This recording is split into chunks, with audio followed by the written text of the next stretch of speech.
Hello everybody on this wonderful evening before Christmas. Always learn from the best is one of the core themes of my videos, especially when it comes to entrepreneurship. There is one thing that I believe US-based entrepreneurs mostly do differently to European ones. When I listen to European inventors and especially those who become entrepreneurs, very often when they talk about what they are developing, they talk about technology. When I talk with entrepreneurs from the United States who also run companies that are focused on novel technology and bringing that to people, they do one thing differently. They tell a story, and this story focuses especially on what the customer at the end of the day can do with the technology. They present use cases. And one of those entrepreneurs that I really admire for the way he presented technology his team invented in a very clear way, showing the customers what they really can do with his technology. This entrepreneur was Steve Jobs, and in this video you have a chance to watch the iPad presentation of 2010 in full length. Enjoy the next hour, and by the way, if you like my channel and you like what I'm doing, you can now subscribe to the channel, like this video and leave a comment below what you think about entrepreneurship. Have a great evening and enjoy the video. Thank you. Thanks for coming today. Thank you.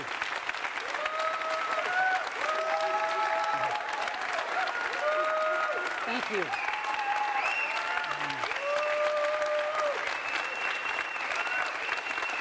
Thank you. Good morning, and thank you all for coming today. We want to kick off 2010 by introducing a truly magical and revolutionary product today. But before we get to that, I just got a few updates. The first is an update about iPods. A few weeks ago, we sold our 250 millionth iPod. And iPods have changed the way we discover and purchase and enjoy music. And with 250 million of them, I just didn't want to let this moment pass without just recognizing it. It's pretty amazing. And so that's our first update. Second update is about our retail stores. You know, we now have 284 retail stores. It's amazing. And last quarter, the holiday quarter, we had over 50 million visitors to our stores. 50 million people in one quarter. One of our newest stores is our fourth store in New York City. It's on Broadway, a few blocks up from Lincoln Center, and it's really beautiful. This is a shot of it before it opened. It'll never look this good again. Here it is on opening day, and a shot across the street. It is so wonderful to be putting these stores with their phenomenal buying experience right in the neighborhoods of our customers. It feels great. And so this is one of our latest and greatest retail stores. Next update, store of another kind, the App Store. An incredible phenomenon, delivering applications to iPhone users and iPod Touch users around the world. We have over 140,000 applications now on the App Store. And a few weeks ago, we announced a user downloaded the 3 billionth application from the App Store. This is in around 18 months since inception. 3 billion applications in the App Store. And lastly, we started Apple in 1976. 34 years later, we just ended our holiday quarter, our first fiscal quarter of 2010, with $15.6 billion of revenue. I don't even believe that. Now, what that means is that Apple is an over $50 billion company. Now, I like to forget that because that's not how we think about Apple, but it is pretty amazing. Now, where does Apple get this revenue? It gets it from 3 product lines: iPods, iPhones, and of course, Macs. Now, what's really interesting about this is that iPods are mobile devices. iPhones are all mobile devices, and most of the Macs that we ship now are laptops. They're mobile devices too. Apple is a mobile devices company. That's what we do. And we asked ourselves, with $15.6 billion of revenues last quarter, how does Apple stack up against all the other companies that sell mobile devices? And it turns out that by revenue, Apple is the largest mobile devices company in the world now. It's amazing. Apple is larger than Sony's mobile devices business, selling great camcorders and digital cameras and stuff that they make.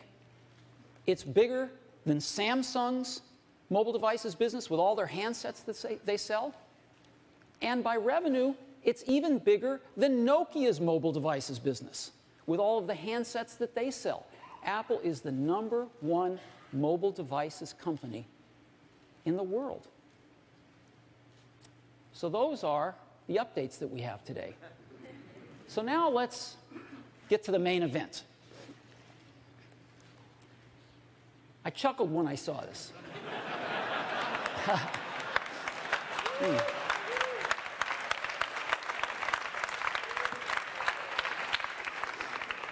But before we get to that, I want to go back to 1991, when Apple announced and shipped its first PowerBooks. This was the first modern laptop computer. Apple actually invented the modern laptop computer with these PowerBooks. It was the first laptop that had a TFT screen, the first modern LCD screens. It was the first laptop that pushed the keyboard up, creating palm rests, and had an integrated pointing device, in this case, a trackball. Well, of course, almost 20 years later, we've got incredible laptops now. Just a few years ago, in 2007, Apple reinvented the phone with the iPhone. And a few years later, we've got the great iPhone 3GS, the best phone in the world. And so all of us use laptops and smartphones now. Everybody uses a laptop and or a smartphone. And the question has arisen lately, is there room for a third category of device in the middle? Something that's between a laptop and a smartphone. And of course, we've pondered this question for years as well. The bar is pretty high. In order to really create a new category of devices, those devices are going to have to be far better at doing some key tasks. They're going to have to be far better at doing some really important things. Better than the laptop, better than the smartphone. What kind of tasks? Well, things like browsing the web. That's a pretty tall order. Something that's better at browsing the web than a laptop? Okay. Doing email. Enjoying and sharing photographs. Video, watching videos. Enjoying your music collection. Playing games. Reading ebooks. If there's going to be a third category of device, it's going to have to be better at these kinds of tasks than a laptop or a smartphone. Otherwise, it has no reason for being. Now, Some people have thought that that's a netbook. The problem is, netbooks aren't better at anything.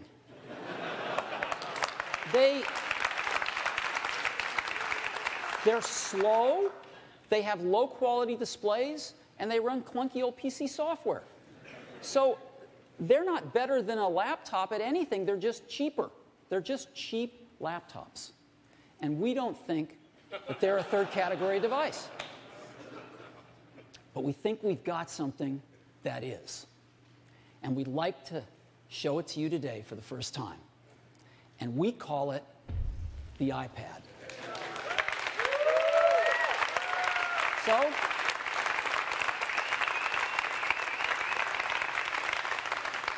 let me show it to you now. This is what it looks like. I happen to have one right here. That's what it looks like. Very thin. Looks just like this. So, just give you a little overview. It's very thin. And you can change the background screen, the home screen, to personalize it any way you want. People put their own photos on it, I'm sure, but we ship a few, and you can make it anything you want. And what this device does is extraordinary. You can browse the web with it. It is the best browsing experience you've ever had. It's phenomenal to see a whole web page right in front of you, and you can manipulate with your fingers. It's unbelievably great. Way better than a laptop. Way better than a smartphone. And you can turn iPad any way you want. Up, down, sideways. It automatically adjusts however you want to use it. And again, to see the whole web page is phenomenal. Right there, holding the internet in your hands. It's an incredible experience. Phenomenal for mail. You want to focus in on a message? You can do that. See your inbox. Again, just turn iPad sideways. Get a different view on your mail. Push the compose window. A keyboard pops up that's almost life-size. It's a dream to type on. For photos, your albums are shown as stacks of photos. Your albums are events. You can unfold them, look at all your photos, flick through them. Got some great slideshows built in. It's a wonderful way to share your photos with friends and family. Built in a calendar. You can see your month's activities or your day's activities and everything in between. Built in a great address book for your contacts. Have a great Maps application which works with Google's back end. Show you maps, satellite views, zoom in on things. iPad is an awesome way to enjoy your music collection. And of course, we have the iTunes Store.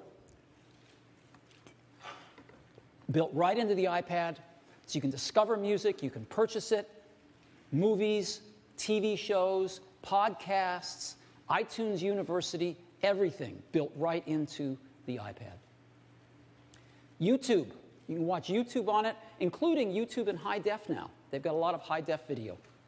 And of course, it's awesome to watch TV shows and movies on. So that gives you a little overview of what the iPad can do. But it's nothing like seeing it. So I'd love to show it to you now. Let's take a look at it.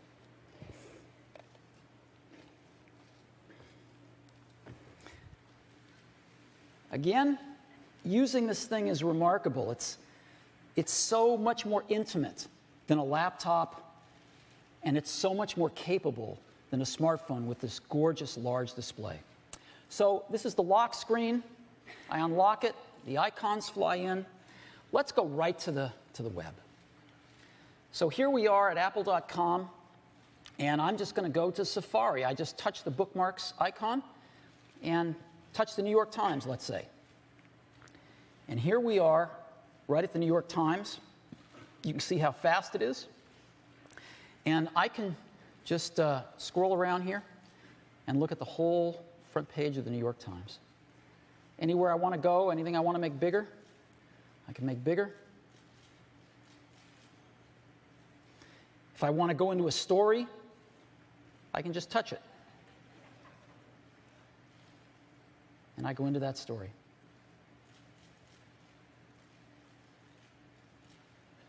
Back to the front page. And so I can browse around the New York Times so easily. It's really great. I go down here. You know? See what's happening today?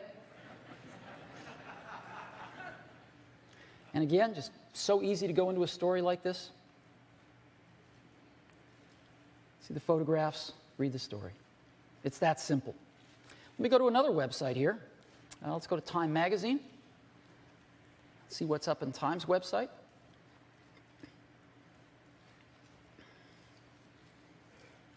Just flick through the website, see what's happening. Go to another one here, Fandango. Want to buy some tickets to a movie?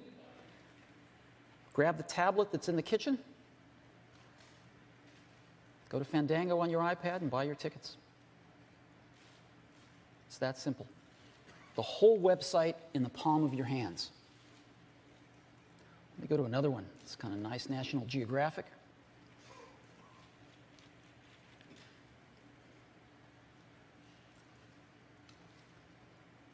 And again, you know, we can look at this in landscape mode if we'd like. Go back to portrait. It's very, very simple. And it adapts to the way I want to use it.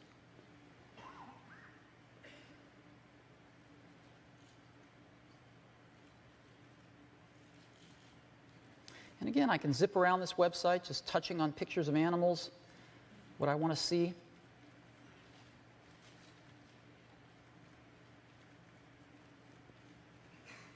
It's just gorgeous, right in the palm of your hand. So, that is browsing the web. Let's go to email. So here I've got a message. As you can see, I can have photographs in the message, and I can have my inbox right here. I can turn it sideways like this, and I can also browse messages just by having my inbox here on the left. Take a look and see what kind of messages I've got. Here's another one. This is the Paris Metro. Let me go focus on that message here, and I can just, you know, make this as big as I want and check out the metro in Paris. Oh, Napa Valley. Here's a PDF. Again, just tap on the PDF. It displays it, shows me all the wineries, and I can plan out my trip to Napa Valley.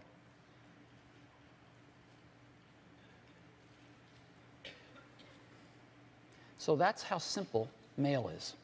Now, if I want to reply to a message or go ahead and send a message, I just hit the Compose button here, and up pops this gorgeous keyboard. And let's say Scott Forrestal and Phil Schiller. And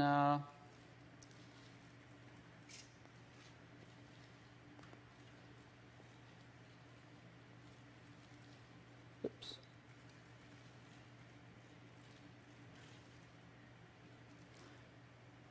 You know, there we go. It's that simple to do email on the iPad. Okay, next, let's go into Photos. This is what Photos looks like. I can just look at everything as a list of photos, again in portrait or landscape, and just fly through. I can look at any photo like this just by tapping on it. And again, turn it from portrait to landscape, and just flick through my photos. It's that simple.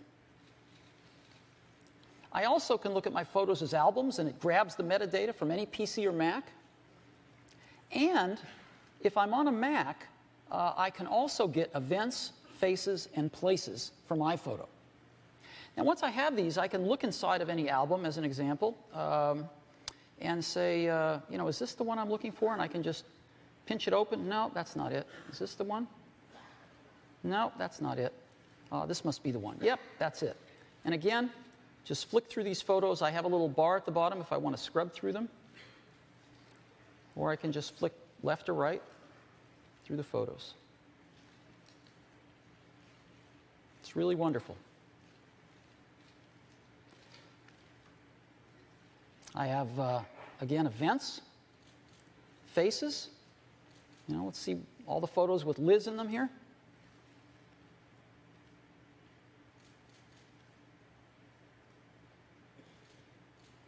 And places. Shows me a map of all the places I've taken photographs. So I can just hold down one of the pins, push on one of the pins, and see all the photos I took there, see all the photos I took in New York. Let's go to Paris. Here's all the photos I took in Paris. Just tap on it to open them. And in addition to just looking at them as we have built-in slideshows.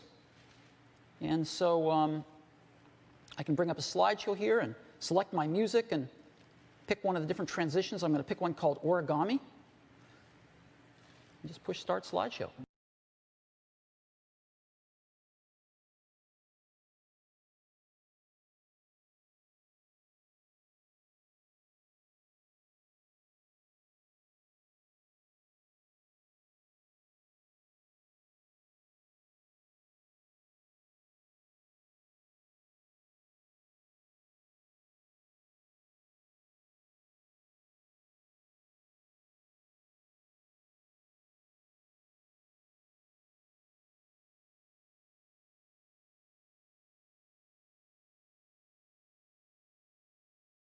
You get the idea. Isn't that cool? So that's photos. Let's take a look at our music collection. Built-in iPod, and here's all my albums.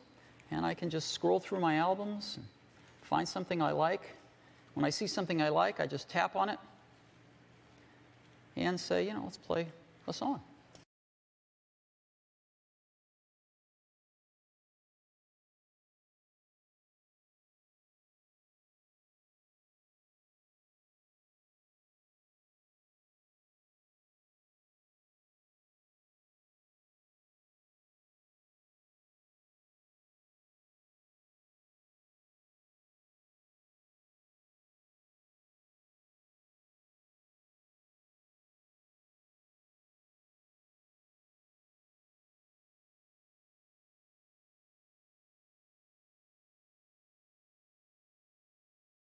So again, a great way to enjoy your music on your iPad, your whole music collection.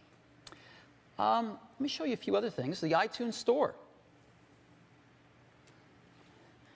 Again, built right in. I can sample music, discover songs, buy them.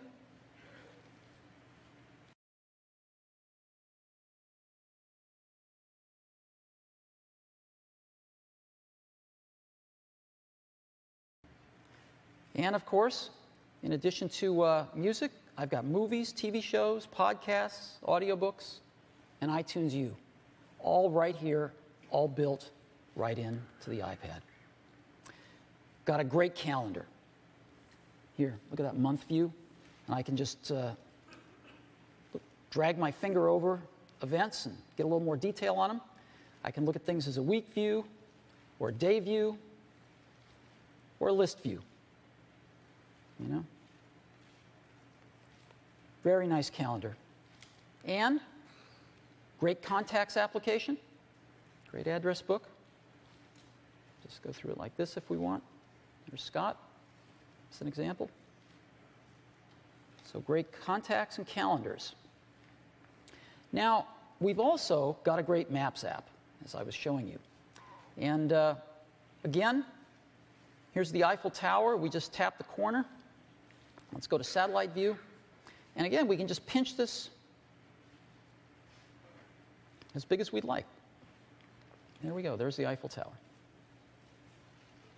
So great Maps app. Let's go to our current location here. Here's our current location in San Francisco.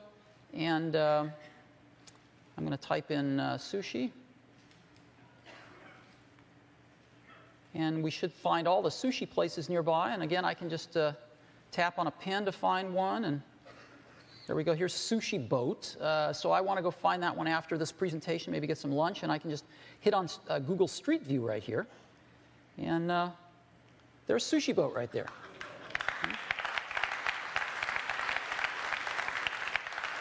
So I'll probably have a pretty easy time finding Sushi Boat as I go get some sushi. All right. So that's maps. Now let me show you video. Video is wonderful. Let's go to YouTube. And I'm going to pick a clip called Wet and Woofy that I know is in high def on YouTube. And here.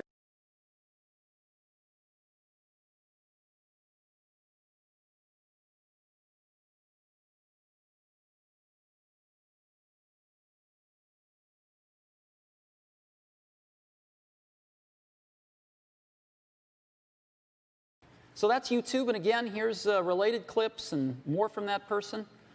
And again, whether it's in portrait or landscape, it just all works. And of course, videos. Let's go into landscape for this. And we've got movies, TV shows, music videos. You know, so I can go into a TV show like Modern Family as an example, pick an episode, and watch it. Let's do that with a movie. Let's pick Star Trek. And let's go to chapters. Oh, what's a good one? You know, let's go back, pick another movie that I love, which is Up. Awesome movie. And one of my favorite sequences ever in any movie is this sequence in Up right here. Isn't that wonderful? So that is video on the iPad. And that gives you a little bit of an overview as to what the iPad can do. Isn't that awesome?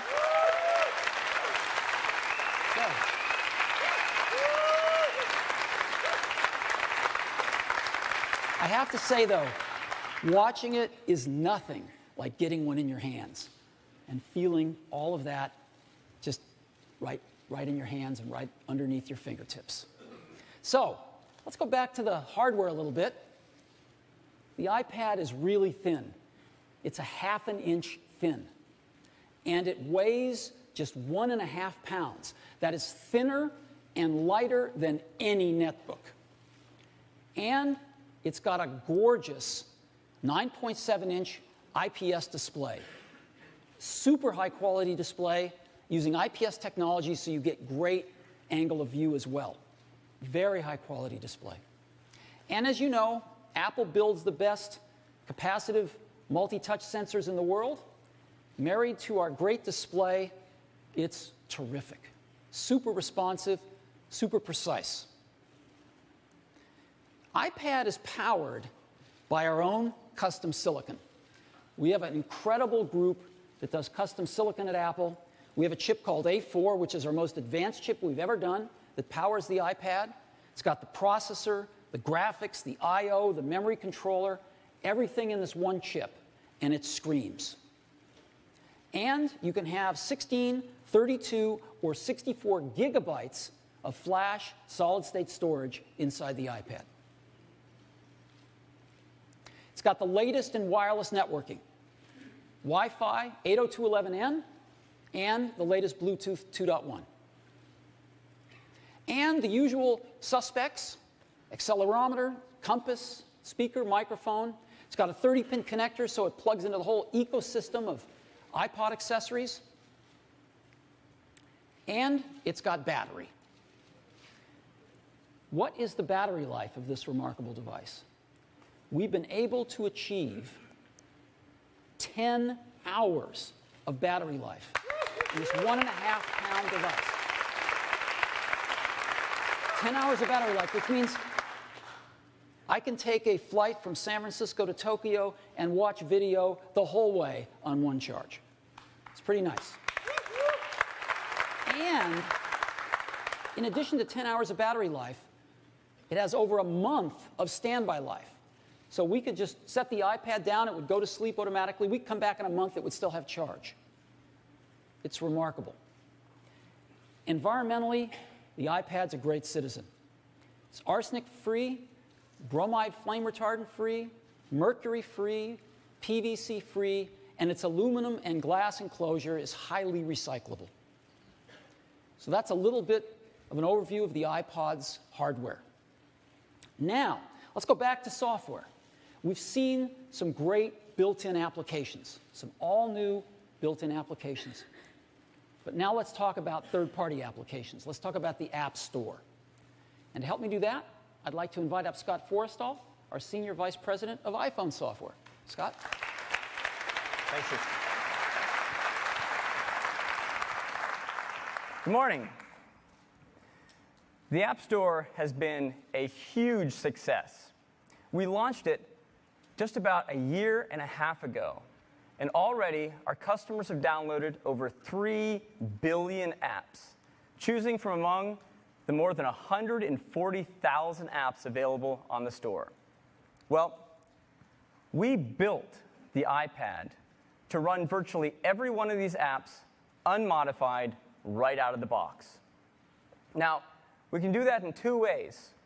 We can run these apps with pixel-for-pixel accuracy black-boxed in the center of the screen. We can also automatically pixel double and run those apps full screen. This is really cool. Let me go ahead and show you how it works. So here I have an iPad. We downloaded a number of apps from the App Store, all unmodified. And let me launch just a couple for you. We'll start with Facebook. Here it is. This is the Facebook that you know and love. It just works. I can tap on a photo. I can flick to a new photo. And now, if you look in the bottom right corner of the screen, there's a button that says 2x. When I tap on it, we automatically scale the application up to full screen. When I go back to my news feed, I can switch, say, to my profile, see my wall. It all just works. Now, Facebook uses a lot of text, photos, and some video. But what about an application that really drives the graphics hardware? What about a game? Let me go ahead and launch a game here. This comes from ESPN, and it's called X Games Snowcross. Now you can see at the beginning of this game,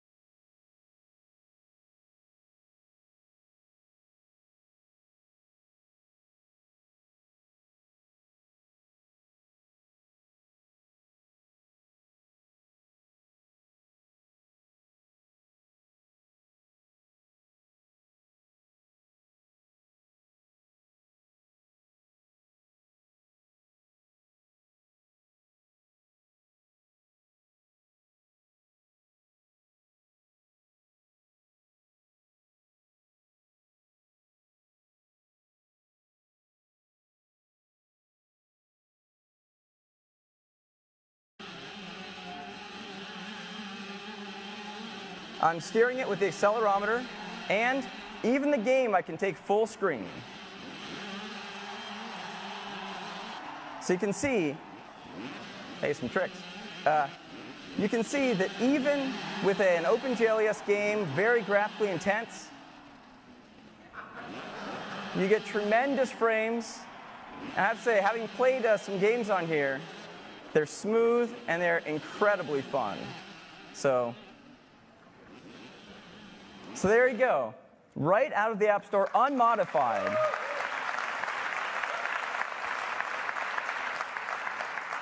So the great thing is, all of those iPhone apps that you know and love, that you've already been running, will run on your iPad. In fact, when you buy your new iPad, just take it home, hook it up to iTunes, download all those apps that you already have right onto your iPad, and you're good to go.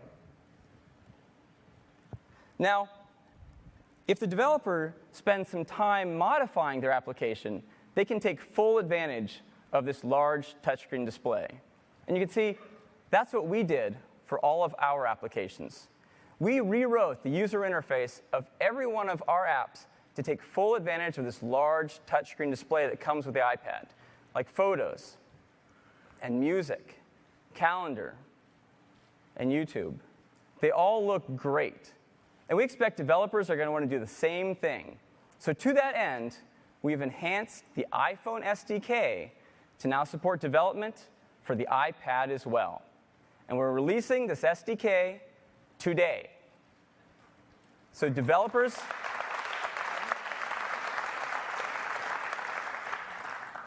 can go to apple.com today and download the SDK and get going. And this SDK even includes an iPad simulator, so you can run your iPad apps right on your Mac as you develop them.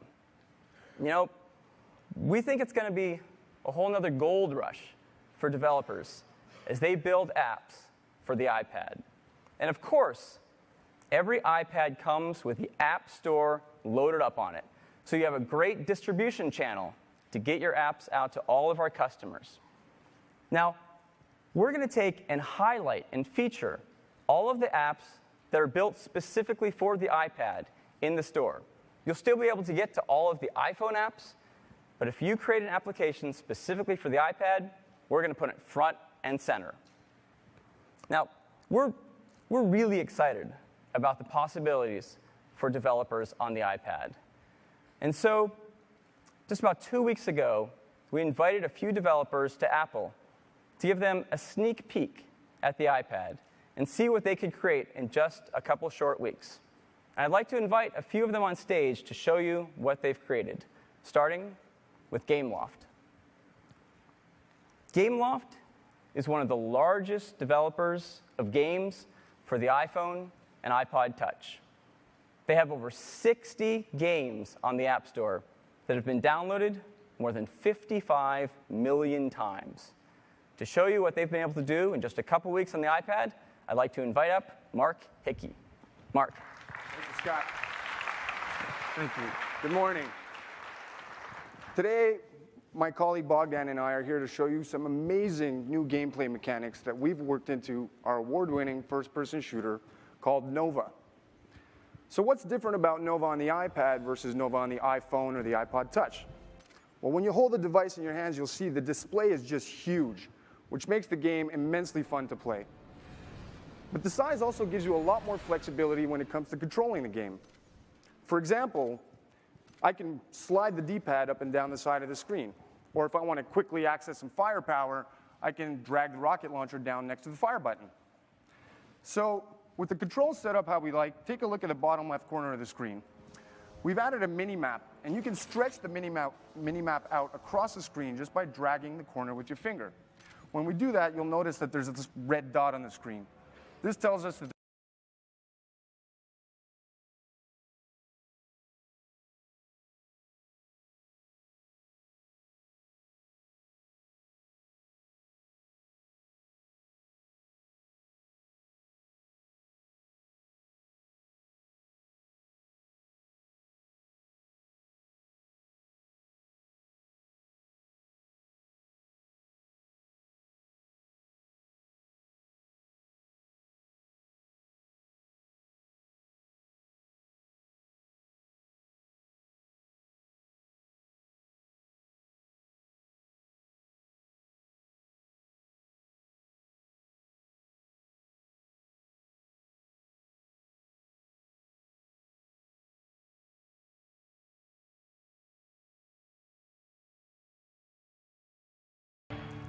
definitely useful when you're outgunned and outnumbered.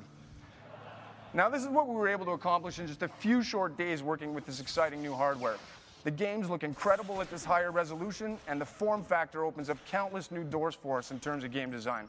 You'll be able to see what else we have in store for you when the iPad version of Nova ships later this year.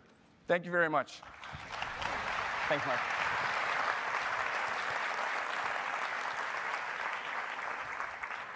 Great stuff. Next up, the New York Times. The New York Times has been publishing a newspaper for more than 150 years. It's commonly referred to as the paper of record, with a huge readership both nationally and internationally. It also produces one of the best web news sites in the world, and one of my favorites. To tell you about their plans for the iPad, I'd like to invite up Martin Nissenholtz. Martin. Thanks, Scott. It's great to be here today. I want to introduce my colleague, Jennifer Brook, the interaction designer on this application, and Adam Kaplan, the engineer. So Steve showed you the website, the Times website, and it's just incredibly beautiful. Unbelievable imagery, unbeatable readability. So why did we come out here 3 weeks ago to develop this new application for the iPad? Well, we developed an application for the iPhone that has been downloaded over 3 million times, and we optimized that for that device. And now we want to do the same thing for the iPad, creating something that joins the best of print with the best of digital, all rolled up into one. Something that you can really immerse yourself in, lean back, and enjoy. So let's take a look. I'm so excited to share with you what we've been working on in the last couple weeks. We think that we've captured the essence of reading the newspaper, the finite snapshot in time, the exquisite typography, images, and content, and a superior reading experience, all in a native application. Let's take a look. From the front page, you can easily flip through sections, tap into articles, or we can skip ahead to my favorite section to see today's latest stories. It captures the essence of reading the newspaper, but as you're about to see, it's so much more. I can save articles to my reading list, and it will sync to my iPhone so I can read them whenever I want. Or we can jump ahead to 36 hours to see the latest story in travel. The reading experience is great. You can tap to change the number of columns, resize text with a pinch, or we can flip through dozens of amazing slideshows. Let's jump to sports to see the latest coverage in the Olympics.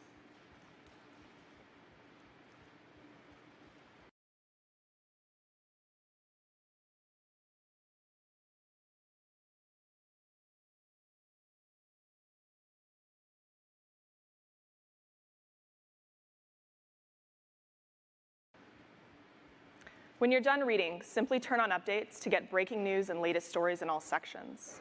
It's everything you love about the paper, everything you love about the web, and everything you expect from the Times. Thanks, Jennifer. So this is just the beginning. Thanks. We've been at this for 3 weeks, and we're incredibly psyched to pioneer the next version of digital journalism. Thanks so much. Thanks, Martin. Thank you. I already find myself reading the New York Times with my iPad in the morning through Safari. I can't wait to get this app. Next is Brushes. Brushes is an extremely popular iPhone painting app. It's used by artists all over the world to create amazing works of art just using their fingertips. Equally amazing is the fact that Brushes is a one-person shop. To show you what he's been able to accomplish in just a couple weeks, I'd like to bring up that one person, Steve Sprang. Steve. Hi, guys. Good morning. Brushes is a simple yet powerful painting application designed for the iPhone. Artists of all skill levels have used it to produce countless paintings with just their fingertips. These paintings have appeared on the web, in galleries, and even in print. New York City street scenes by George Colombo have been used on the cover of The New Yorker on 3 occasions. Today I'd like to show you how Brushes looks on the iPad. We'll start here in the gallery, where I've included a handful of original iPhone paintings. You can swipe between these, and you'll be able to share them in a variety of ways. When you want to edit a painting, you simply tap it, and it expands to fill the screen. Brushes takes full advantage of the new interface elements available in iPhone OS 3.2, allowing you to access your controls without significantly obscuring your artwork. The color panel has been redesigned to include an area for swatches where you can store your favorite colors. These can be rearranged, and you can double tap one to quickly select it and dismiss the panel. Of course, all of your favorite brushes from the iPhone are available here too. You can adjust the size, the spacing, and the opacity. By pinching, you can zoom in up to 32 times. And by tapping and holding, you can activate the eyedropper tool, which allows you to pick up existing colors off the painting.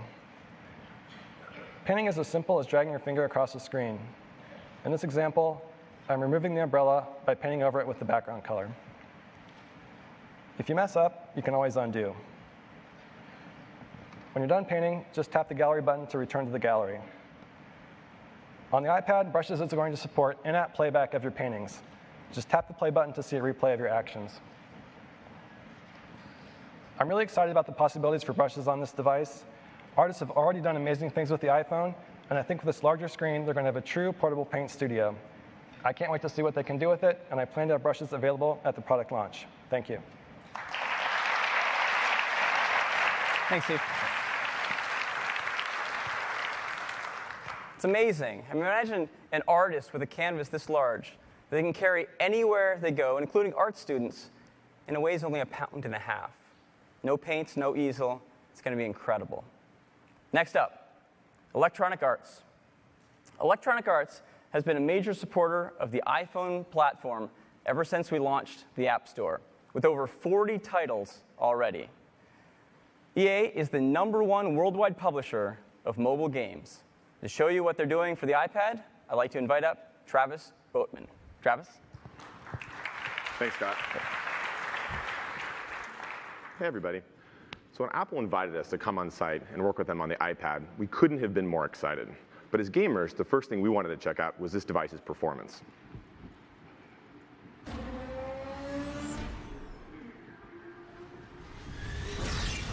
And what better game than Need for Speed? Now, as you can see here, we have a gorgeous 3D version of the BMW.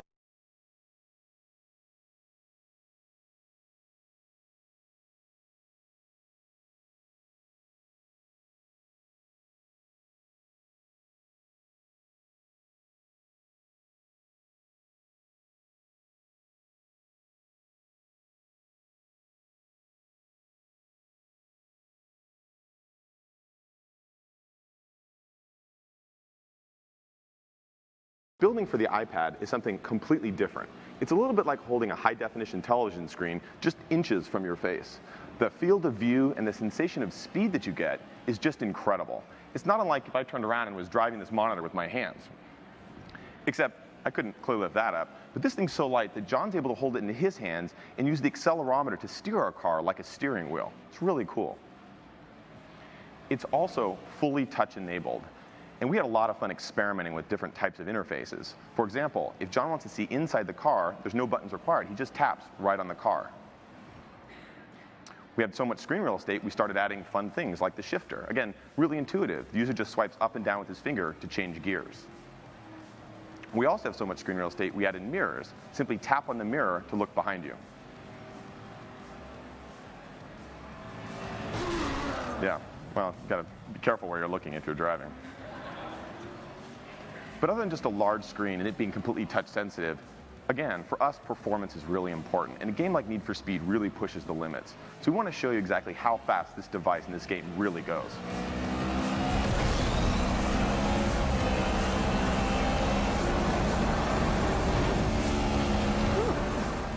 Yeehaw. Nice driving, John.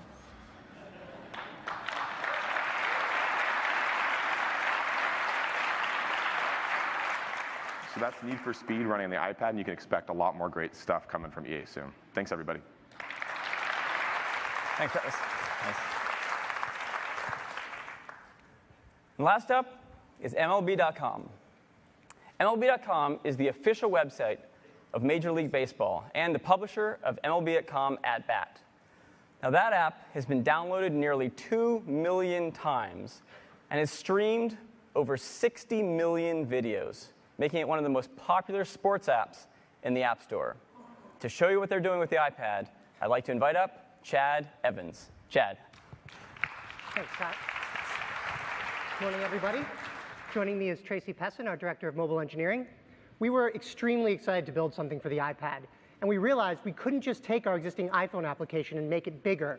We really needed to create a whole new experience to take advantage of the big, gorgeous, interactive display. So let's take a look at the demo.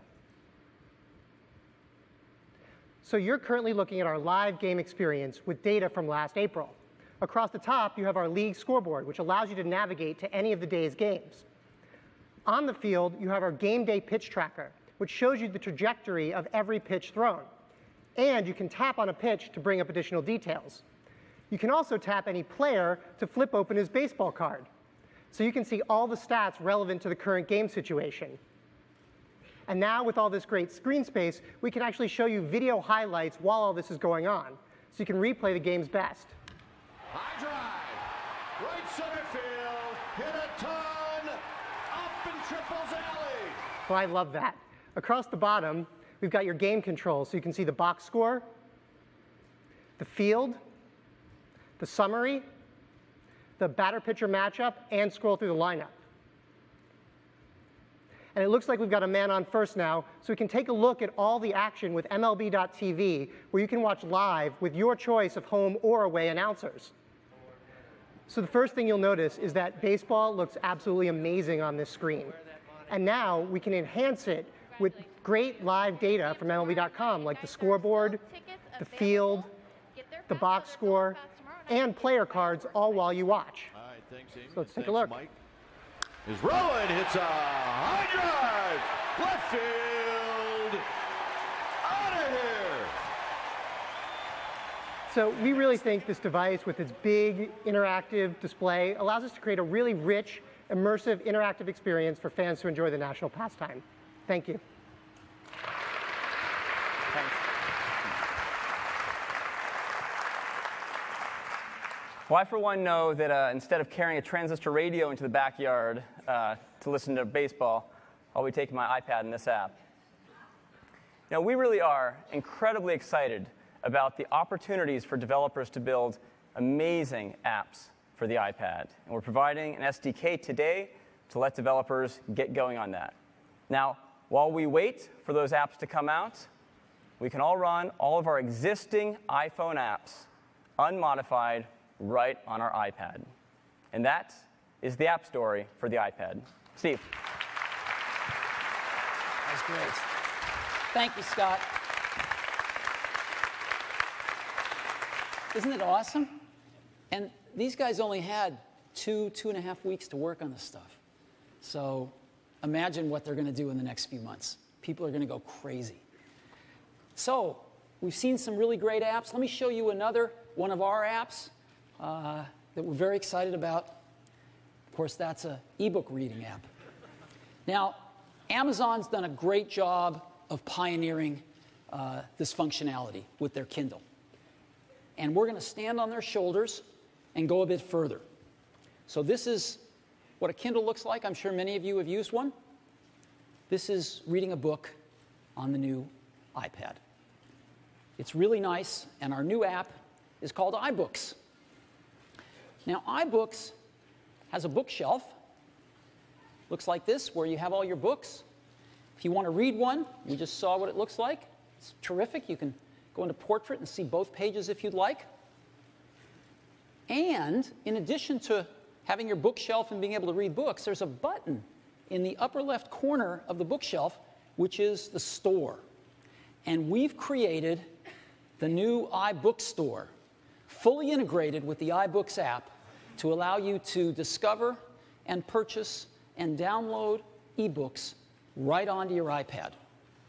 So you can discover books. We've got, of course, our top charts lists, the New York Times bestseller lists, and we've got 5 of the largest publishers in the world that are supporting us in this and are going to have all their books on the store. And we're going to open up the floodgates for the rest of the publishers in the world starting this afternoon. So we're going to have a lot of books on the bookstore.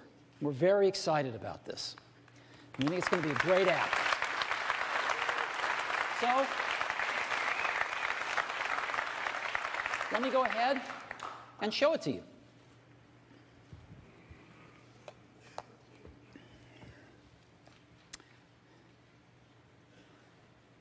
So there's our bookshelf, and here's some of our books. And probably the best thing is let's go into the store right now. I hit the store button, and it's kind of like a secret passageway.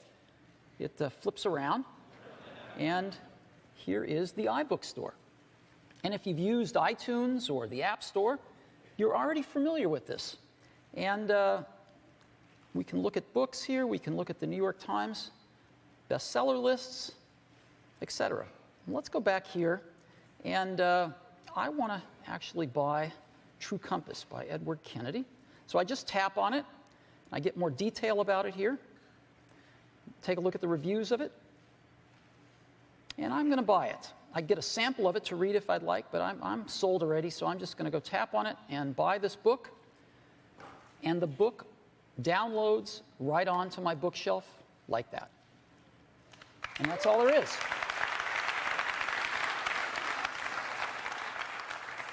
It's just so simple. And now if I want to read that book, I just tap on it. And here it is. And this is what it's like to read a book. I have some controls. I can just tap in the center and the controls go away, get them back, send them away. And to flip the page, I just flip forward. I tap anywhere on the right, and I flip forward. Flip back, just tap on the left. That's it.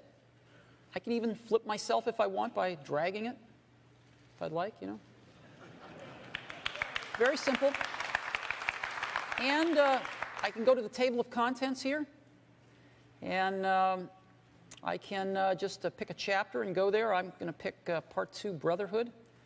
And again, you can have photos, black and white, or color. You can have video, if you'd like, in your books, whatever the author wants. It's very, very easy. And this is what it's like. And we can change the font size if we'd like, bigger or smaller. We can change the font. Pick a different font.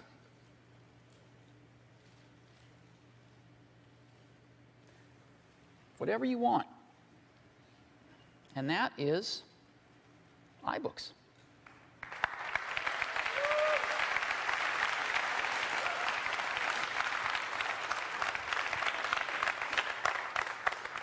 So iBooks, again, a great reader, a great online bookstore.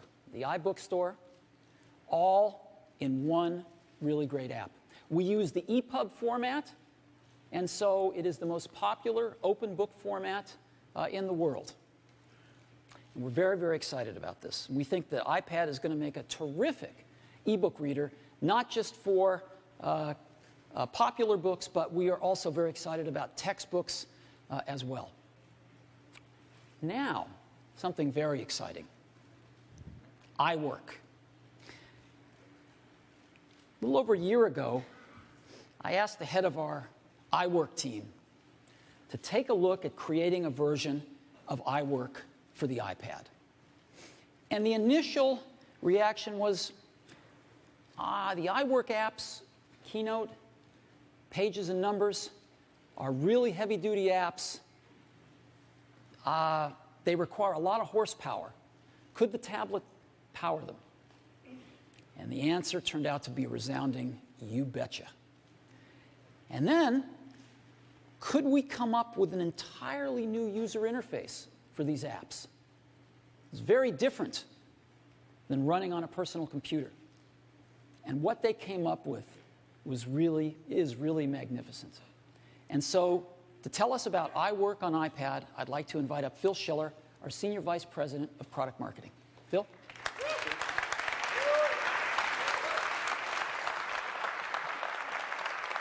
Thank you.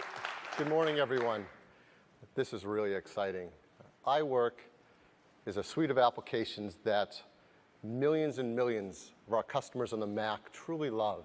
These applications are innovative, they're beautiful, they're creative, they're fun, and our customers at home, and in schools, and in business are able to create professional quality presentations, word processing documents, and spreadsheets, all with this amazing software. And as Steve told you, the iWork team has been hard at work for a year now, seeing if they can take this amazing software and bring it to a multi-touch tablet, the iPad. And I can tell you, they've done some amazingly remarkable work. We have a completely new version of Keynote designed specifically for the iPad, where you can create professional presentations just with your fingers. There's a complete new version of Pages. It is the most beautiful word processor you will ever see.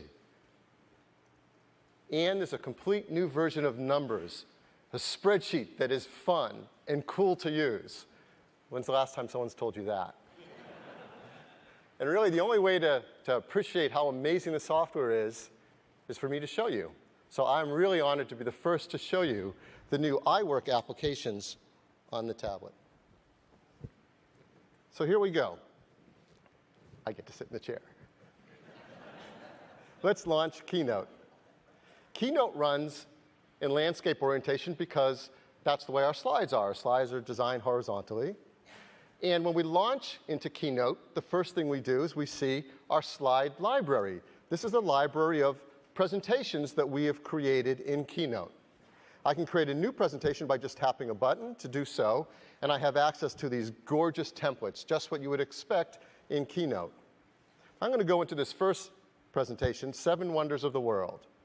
We open it up, and the first thing you see is a great layout. I have a big, beautiful slide to work on, so I can create my content. I've got some menu items on the top, and I have my slide navigator, something familiar to all Keynote users, on the left-hand side. To move around the slide navigator, I just scroll with my finger. It's that easy. I want to go to a slide, I just tap on it, slide 2. Now this slide shows you it has beautiful text, great templates. Slide 3, you can see there's a table. You can create tables right in Keynote. The next slide, 4, shows a chart. You can create beautiful charts and graphs in Keynote. Now here I am on slide 5. It's an introduction slide. I think I want that further up in the presentation.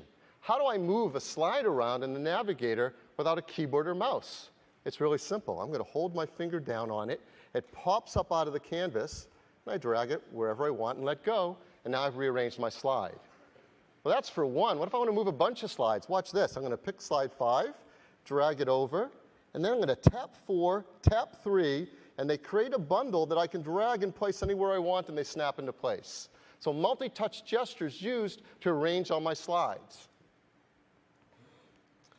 Slide 8 shows we can have incredible graphics and photos on this. Well, how do I get them in? I've got a media navigator. I can get right into all my content, like my photos and my photo albums, and just bring them right on. And when I bring the photos onto a slide, how do I move them around? Of course, I use my finger. I just tap on a photo, and I can drag it around, place it wherever I want, get those convenient guides that I'm used to help me align things. If I want to resize a photo, how do I do that? Easy. I grab one of these blue handles, and I start resizing. Now, let's say I'm resizing this photo, and I want it to be exactly the same size as the one below it. While I'm resizing, I just tap the other one, and it sees I want to match them, and I let go, and they're now matched to the same size. I want to rotate a photo. I use 2 fingers. I want to mask a photo. Watch this. I just double tap, and I can expand this image, move it around, tap done. I've just done a mask, and that's an advanced technique that people do in presentations. It's so easy in Keynote. What else is easy? Animations. Keynote has beautiful animations. The same is true on the iPad. Let's say I want to bring this chart in with a build. Well, I go into animation mode. It's a button on the top right. And I see there's no build-in assigned yet, so I'm going to tap the build-in button. And I have access to all these great animations. Let's do a scale, and it will automatically preview that scale. I use the same technique if I want to create transitions on slides. In animation mode, I tap the slide. I see that there hasn't been a transition set yet, so I select it, and I have great transitions. Let's pick the cube, and I'll preview that as well. So very quickly and easily, with just my finger, I'm doing very advanced slide animation techniques. Whenever I'm ready to present, I start wherever I want. We'll start with slide 6. I hit the play button. And once I do that, we're now presenting. And I can advance slides by either tapping or swipe right to go forward or left to go back. So I tap to go to the next slide, tap to bring up that chart we just animated, tap to do that cube transition we just did.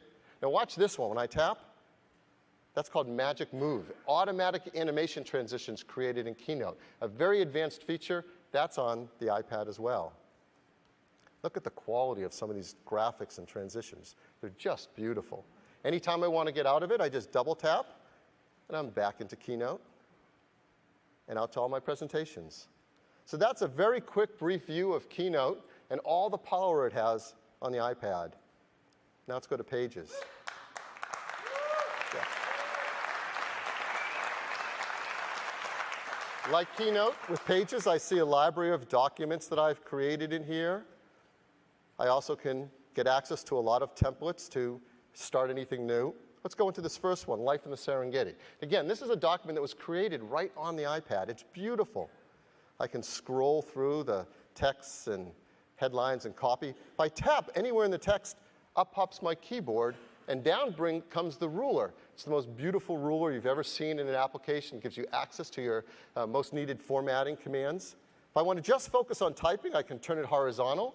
I get a bigger keyboard, and it's all focused on the text. Now, scrolling up and down is something I can do easily with my finger, as you see. But if I want to even get through the document even quicker, I've got a new tool called the Page Navigator. I hold my finger on the right, and now I see a smaller version of each page. I can go to whatever page I want. Let's go to page 6. Now, here you see something really advanced happening. We're seeing automatic text wrap around a graphic. I can hold down on this giraffe's head and start moving it around, and you see the intelligent auto wrap happening.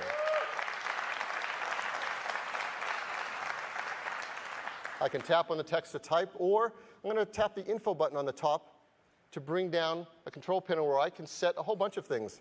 Formats, I can create outlines, I can even affect the layout of this text. With one tap, I'm going to make it a 2-column format. And with just that simple, easy control, I can create a beautiful 2-column format with text wrapped around it. So that's just a brief view of Pages. It is the most beautiful word processor you've ever used. And last, Numbers. Numbers, again, gives me a library of spreadsheets I may have created. It has great templates. Let's go into this first one, the soccer team. Now, this is going to show a lot right in this first screen. You can see I have great text. I have beautiful photos. Of course, I have tables of data. I have charts linked to tables. I even have tabs along the top. So one document can actually hold many spreadsheets. So let's do some typical tasks you might do with a spreadsheet, but all without a keyboard and mouse. I'm going to tap the center table. Let's say I want to rearrange some of the columns. How would I do that with just my finger? I'm going to tap right above the column Andrew. I'm going to grab this handle and also select the Amy column. And let's move those columns to the end of the table. So I'm going to hold my finger. They pop up. And I just drag them across, let go wherever I want them. And I've reorganized columns in a table, and the linked chart has automatically been updated as well. It's that easy. Let's go to the next tab. I have some more data in a table here and a pie chart associated with it. What about adding more rows of data and maybe doing a calculation on those columns to do a subtotal? That's really easy. I'm going to tap the table. I'm going to tap the button on the bottom left to add a row. And now I'm going to double tap the first cell in this row, and something really amazing happens. I brought up the data entry keyboard. This is one of the amazing benefits of a touch interface and soft keyboards. The default keyboard is exactly what you need for numeric data entry, to quickly get at and enter data in your cells. Or I could bring up a time and date keyboard to do formulas using times and date. Of course, I can enter text. And I've got access to all my formulas and functions. There's over 250 formulas and functions built in to Numbers. I can go into any one of them, even get help built on it right here by tapping. But what I want to do is simpler than that. I just want to do a sum on the column, and that's a button right there on the keypad, so I'll tap it, sum. And Numbers is smart enough that it recognizes where I am, the column of data, and automatically created the formula to sum that column. All I have to do is tap the green checkbox to accept it because it's right. And what if I want to move and fill that across all of them? Well, I could copy and paste, but there's an even faster way. I just tap that cell, I tap Fill, and now I drag the yellow box across to where I want to fill across, and it's done that. It's filled across and automatically created my subtotals. You see a pie chart here. I have easy ability to affect that pie chart. I can tap the info button, change it to a different style graph, or change the way it looks. Make it black and white, or give it really vibrant colors. Now, what if I think Chris has done a great job, and I want to highlight his wedge of that pie? I'm going to drag it out of the pie chart. I just hold my finger on it and drag to position it wherever I want.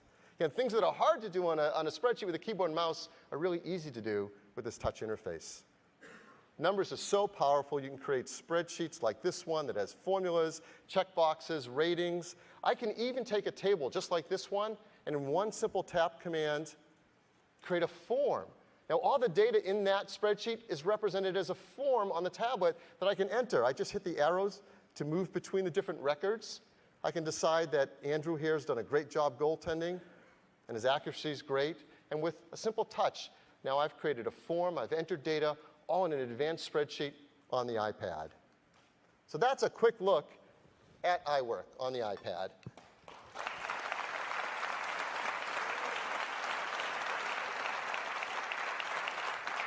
These applications are incredible. They really show the tremendous potential and power of the iPad to do tasks that were before advanced and difficult, and now they can be fun and easy and really professional. Applications like this are amazing. So what are we going to charge for them?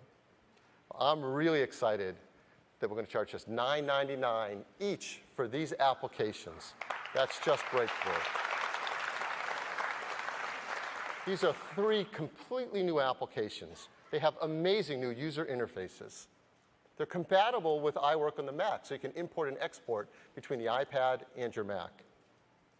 You can easily connect to a projector, so when you're running a keynote presentation with a simple cable, you can present it to a larger audience.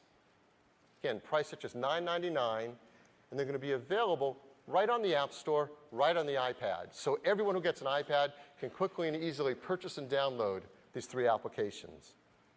So that's Keynote, Pages, and Numbers, and that's iWork on the iPad. Thank you. Good job. Thank you, Phil. Isn't it great? I'm very happy. So, a few other things. I'd like to talk for a minute about iTunes. The iPad syncs over USB with iTunes running on your Mac or your PC, exactly like an iPhone or an iPod Touch. And so when you sync everything. You can sync your photos, your music, your movies, your TV shows, your contacts, your calendars, your bookmarks, and of course all those applications that you might have already bought for your iPhone or your iPod Touch. Backups are synced back. If you ever lose your iPad and you get another one, you can restore it right from the backup, right where you left off. So USB syncing to iTunes running on your Mac or your PC. And we think this is a real benefit. Now I'd like to talk about wireless networking. Every iPad has Wi-Fi in it, the latest and greatest Wi-Fi. But we're also going to have models of iPad with 3G, cellular wireless data built in, as well as Wi-Fi. Now, what does it cost for the data plans? Well, in the US, telecom companies typically charge about $60 a month for a data plan for a laptop. We've got a real breakthrough here. We've got 2 awesome plans for iPad owners. The first one gives you up to 250 megabytes of data per month. That's a fair bit of data. Most people will get by on that. Up to 250 megabytes of data per month, just $14.99. $14.99.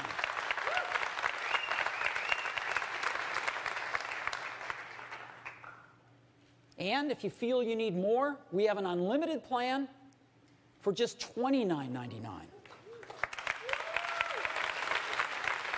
So these are real breakthrough prices. We've got a breakthrough deal with AT&T that's providing this service. $14.99 for up to 250 megabytes, $29.99 for unlimited data. And AT&T is throwing in free use of their Wi-Fi hotspots all throughout the US. They have more Wi-Fi hotspots than anyone, and this is really great as well. Now, how do you turn this on and manage it? You don't have to go to a store. You don't have to call anybody.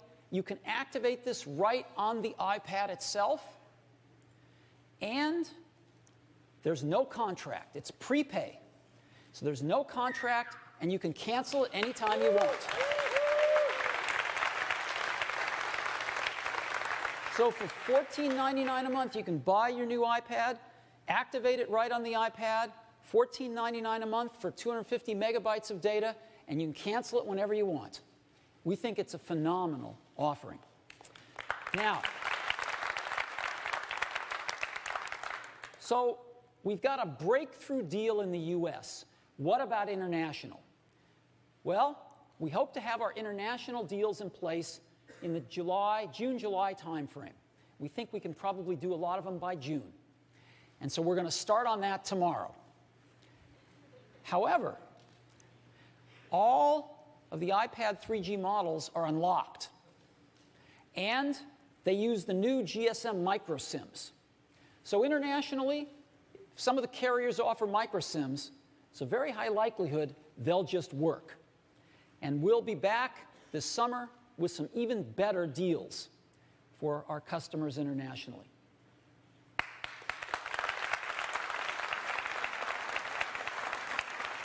So Wi-Fi plus 3G if you want it. We're very excited about this. And so iPad. It's phenomenal to hold the internet in your hand.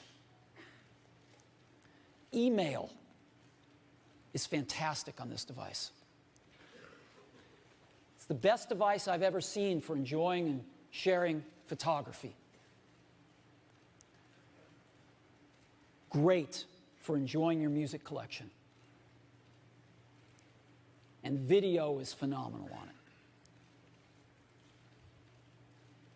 It runs almost all of the 140,000 apps on the App Store, as well as a whole new generation of apps that will be designed specifically for the iPad. And the new iBooks application with the iBook Store, you can carry literally thousands of books around on your iPad. And the iWork suite of apps for doing productivity applications with the best user interface we've ever seen for something like this. An amazing product, tremendous breadth. What should we price it at? Well, if you listen to the pundits, we're going to price it at under $1,000, which is code for $999.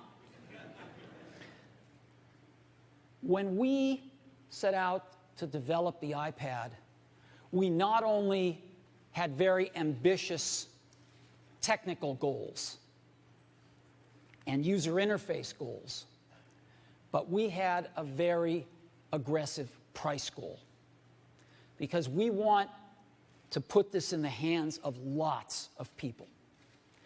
And just like we were able to meet or exceed our technical goals, we have met our cost goals.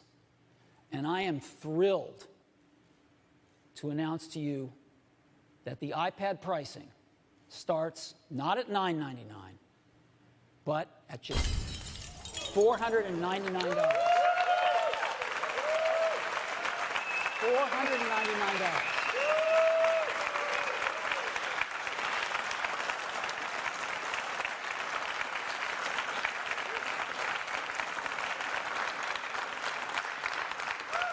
At $499, a lot of people can afford an iPad. So, $499 for a 16 gigabyte iPad. That's our base model, 16 gigabytes with Wi-Fi built in. For 32 gigabytes, it's $100 more. And for another $100 beyond that, you get 64 gigabytes of storage. The 3G models cost an extra $130 to build in the radios. And so $629, $729, and $829. And these will be the 6 models of iPads we have, starting at $499, with the most expensive model with 64 gigabytes and 3G, just $829. We think it's an unbelievable price offering. So $499. Well, when can you get your hands on one of these? We will be shipping iPads in 60 days, worldwide availability of the Wi-Fi models. It'll take us probably another 30 days beyond that to get the 3G models through the approval process with the carriers. And so within about 90 days, we'll be shipping the 3G models. So soon, you will be able to get an iPad in your hands, starting at just $4.99.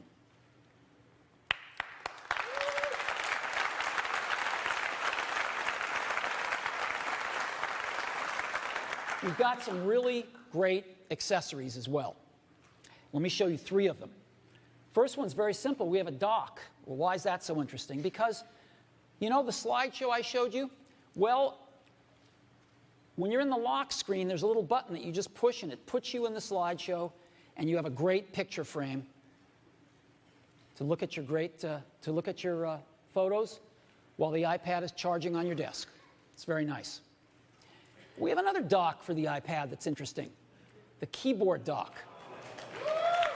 So, full-size mechanical keyboard. You slide your iPad into it. Of course, it charges, has a 30-pin connector out the back for charging. So you can charge your iPad, and when you really need to do a lot of typing, this is the way to go. Just keep one of these in your den.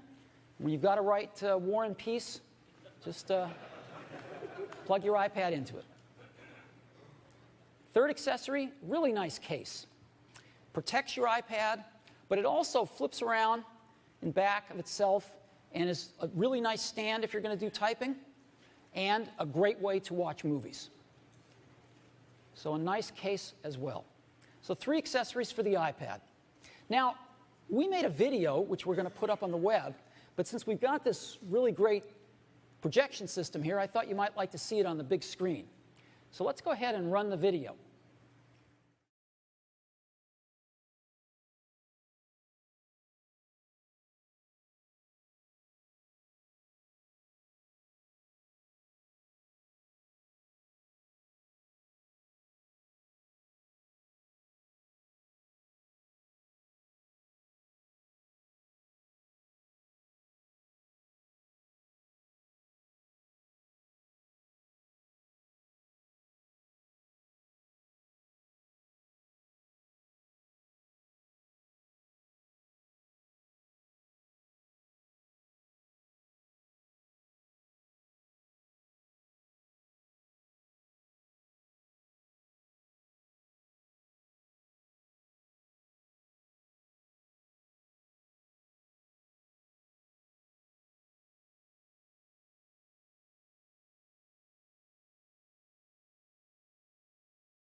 So, let's go back to the beginning. Do we have what it takes to establish a third category of products? An awesome product in between a laptop and a smartphone? Well, the bar is pretty high. It's got to be far better at doing some key things, like these. And we think we got the goods. We think we've done it. And we are so excited about this product. Another thing we're so excited about is that because we've shipped over 75 million iPhones and iPod Touches, there's over 75 million people that already know how to use the iPad. So we can't wait for them to get their hands on it. And as you know, we have the iTunes Store, the App Store, and now the iBook Store, all on the iPad. And between these stores, we have over 125 million accounts with credit cards, all enabled for one-click shopping on all of these stores. And users have downloaded over 12 billion products from these stores. Over 12 billion products. So we are at scale, and we are ready for the iPad. Now, the iPad, if you were to sum it up, is our most advanced technology in a magical and revolutionary device at an unbelievable price. Our most advanced technology in a magical and revolutionary device at an unbelievable price. And we think this is going to be a really great combination. Now, the reason that Apple's able to create products like the iPad is because we've always tried to be at the intersection of technology and liberal arts. To be able to get the best of both, to make extremely advanced products from a technology point of view, but also have them be intuitive, easy to use, fun to use, so that they really fit the users. The users don't have to come to them. They come to the user. And it's the combination of these two things that I think has let us make the kind of creative products like the iPad. So, we've got a hands-on area next door.